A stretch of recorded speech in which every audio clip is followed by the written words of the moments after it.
I'm Sean Porter. I live in the area. I wanted to speak about Washington County and marijuana tax revenue. The state of Maryland is supposed to dispense marijuana tax proceeds to areas most affected by arrests for marijuana. It's like a reparations for arresting people for smoking a joint type situation. So hundreds of thousands of dollars has been flowing to Washington County that was supposed to go to the most affected zip code, which is 21740. Does anyone in this room know where 21740 is? It's Hagerstown. Washington County kept this money, more than $600,000 at this point. They've been keeping this money. They've been depriving it from Hagerstown. They've kept it in their budget.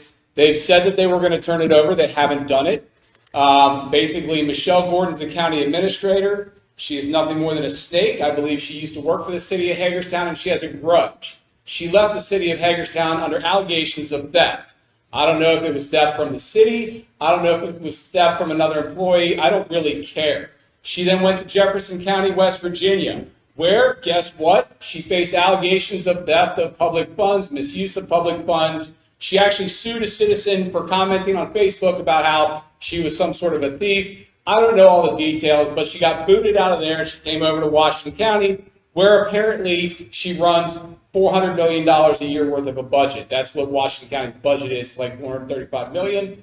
And the money that came in from the state of Maryland that was supposed to be redistributed for the sale of marijuana in this area didn't make it to the city of Hagerstown or the people most affected. Instead, it's going to Black Rock Golf Course. So I don't know if you know this, but Washington County owns its own golf course. So the next time you see money coming out of your check or you're paying for an increase in property taxes, just remember you're subsidizing Black Rock Golf Course and some lawyer's golf game. So I know, everyone loves subsidizing the lawyer's golf game. No offense. But that's basically what's going on here. Now, I realize that you guys had to raise your property taxes to compensate for budget shortfalls and you needed more money, so you raised property taxes here in Hagerstown. Well, based on my research and my 9th grade education, which takes me far, far into mathematics, I've calculated that if they had just turned over the marijuana money, you wouldn't have had to raise property taxes in the city of Hagerstown. So this election cycle, vote out the current commissioners so that you don't have your property taxes raised in the future, and make sure you demand your revenue from the marijuana sales so that we don't have to keep suffering with property tax increases because of the commissioners. So everyone that's been blaming the council and the mayor for their property taxes going up, they should be blaming the commissioners, because if they had simply turned over the revenue that was intended for the city could have used it for police and other purposes as needed and as required without necessitating the increase of property taxes. So just say no to higher property taxes in Hagerstown and vote out the Board of County Commissioners. Not that I'm biased at all against them. Thank you, Mr. Porter. Thank you.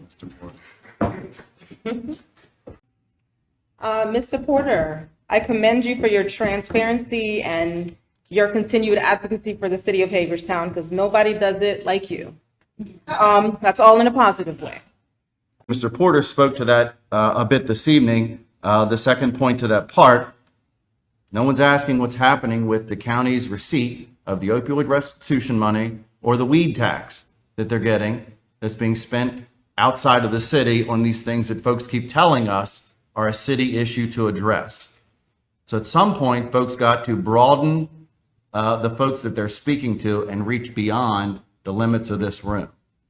Councilwoman Bell. Yes, Mr. Porter, I had raised that concern at the beginning of our administration, and even worked with our city administrator to get some emails to them. The last thing we heard, they wanted to have a private meeting, I believe. So that was the last thing we heard about it, but I'm still going to keep pushing for that. So thank you for bringing that up. I do want to just talk briefly about Councilmember Burnett's